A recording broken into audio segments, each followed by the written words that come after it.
Hola, vamos a ver la asignatura Filosofía del Derecho.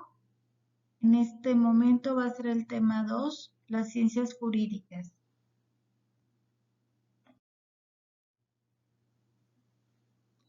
Los temas que veremos será el propósito de esta materia, de este tema, las ciencias jurídicas, jurisprudencia, teoría del derecho, normatividad jurídica y moral, tópica, dogmática jurídica y la ciencia del derecho comparado.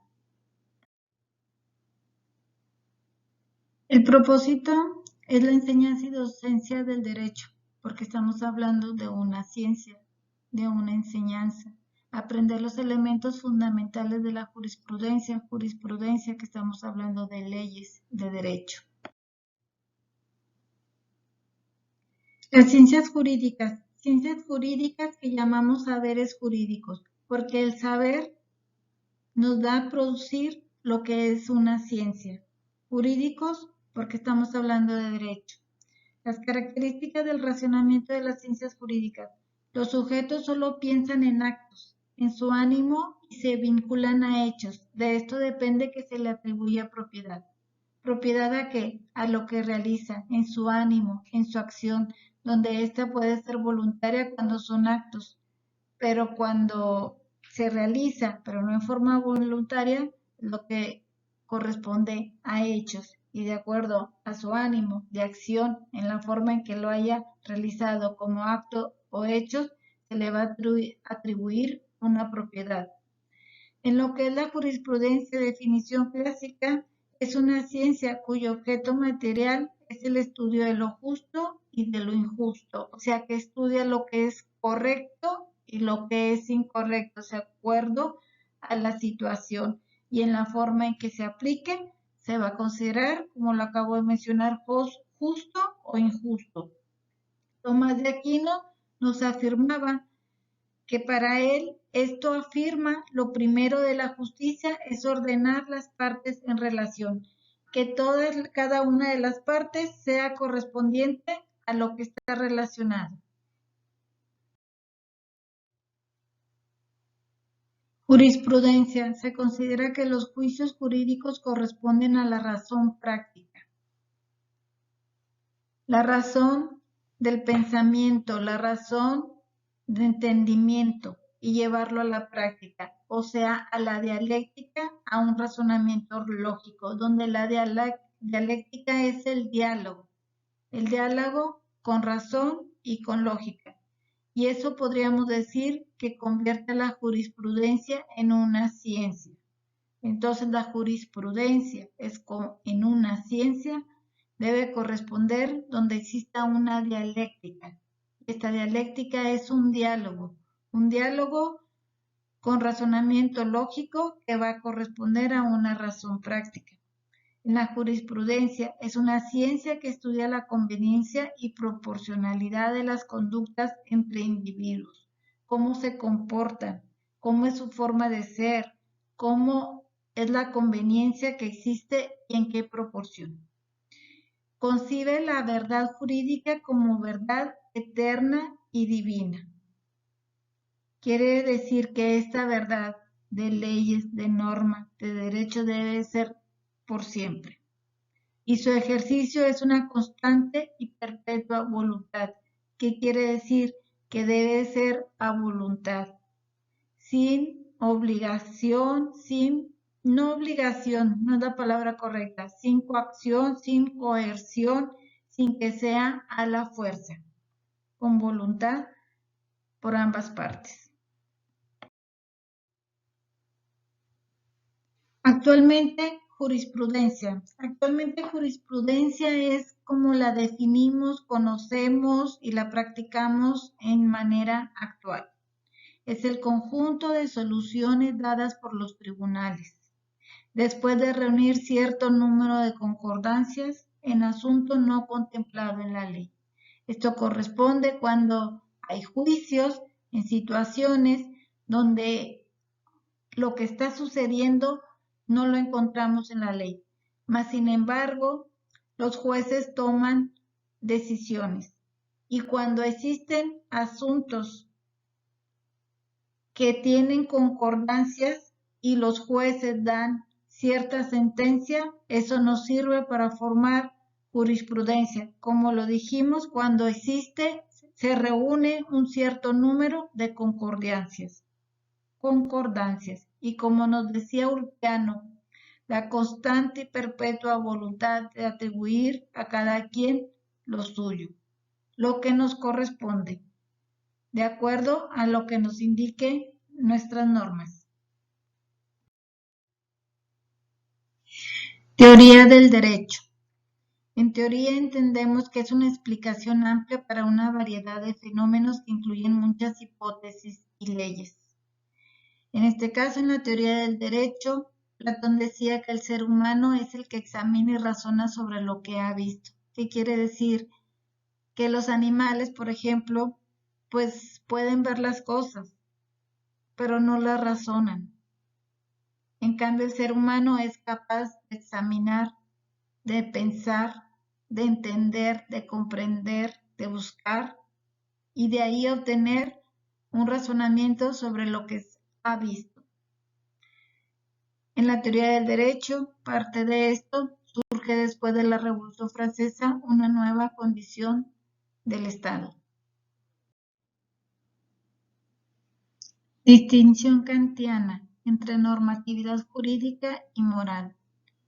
Incompatibilidad entre la teoría del derecho y la filosofía del derecho, donde teoría está basada en hipótesis y leyes, y la filosofía es un pensamiento crítico. El derecho se compone de normas heterónomas. ¿Por qué? Porque el que la inventa y el destino son diferentes.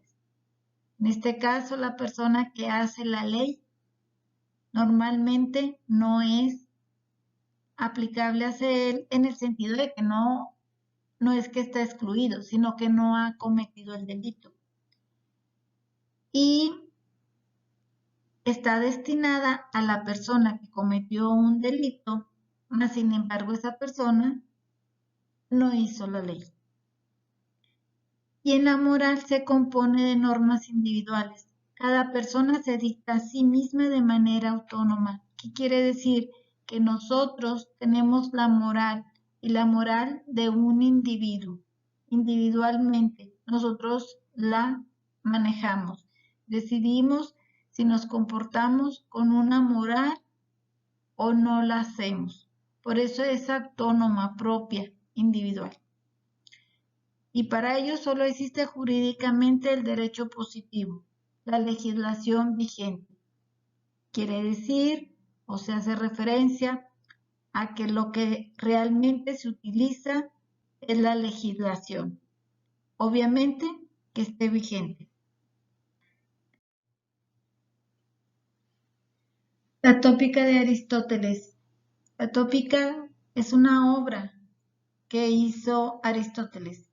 En esta obra era para llevar a cabo un método. Este método para razonar dialécticamente, o sea, en forma de diálogo, sobre cualquier tema, a partir de opiniones plausibles, o sea, de interés. En la tópica de Aristóteles fue una obra donde Aristóteles encontró la forma donde se pudiera tener un diálogo, donde cada quien diera sus opiniones. En esta tópica de Aristóteles no se buscaban verdades, sino opiniones probables. Probable de lo que era, probable de lo que se entendía, probable de una posible solución. Y en la tópica de Cicerón.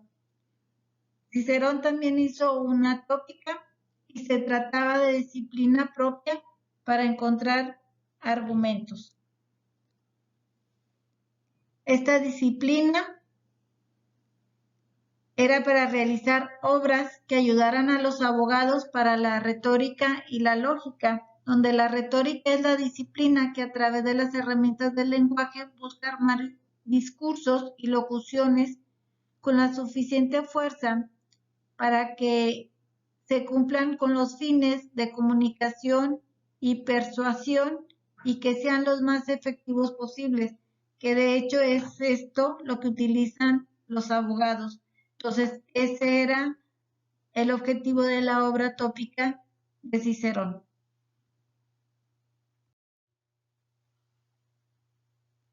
Dogmática jurídica. Dogma es proposición doctrinal, donde doctrinal es un conjunto de enseñanzas que se basa en un sistema de creencias. En el dogma es proposición doctrinal asentada como principio de una creencia, o sea, es lo que se cree, la idea que se tiene. Es un parecer, una opinión, mas sin embargo no es un dato comprobado por la experiencia. Carlos Santiagonino distingue la ciencia del dogma. Nos dice que la aceptación científica de la verdad supone pruebas de validez. O sea, si tienen pruebas, si existen pruebas que validan lo dicho, lo hecho, lo actuado, tiene una aceptación científica. Pero si es una creencia dogmática, es la mera convicción de la fe, de lo que se cree, mas sin embargo no existen pruebas que lo validen. Por lo que la dogma jurídica manifiesta la aceptación incuestionable de determinados presupuestos en la actividad jurídica.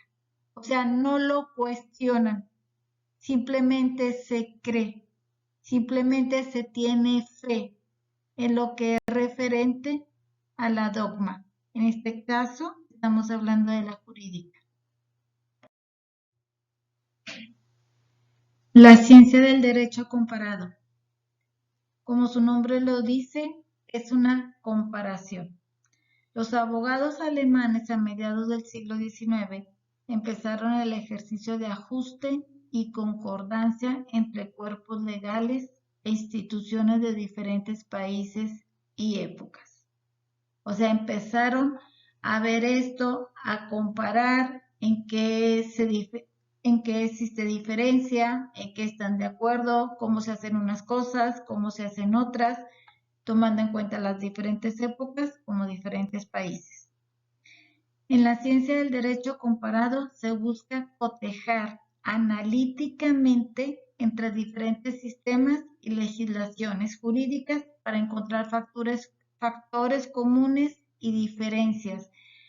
Esto de cotejar es comparar, ver las diferencias, ver lo que es común y tomar sí, ¿por qué no? Hacerlo de si lo estamos bien, no lo estamos haciendo bien y cómo mejorarlo por medio de cotejar, de comparar los diferentes sistemas y legislaciones jurídicas en diferentes épocas, en diferentes instituciones, en diferentes países y buscar la concordancia para cada vez hacerlo de una mejor manera.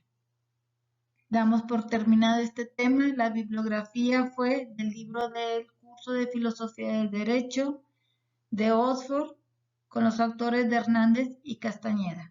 Gracias.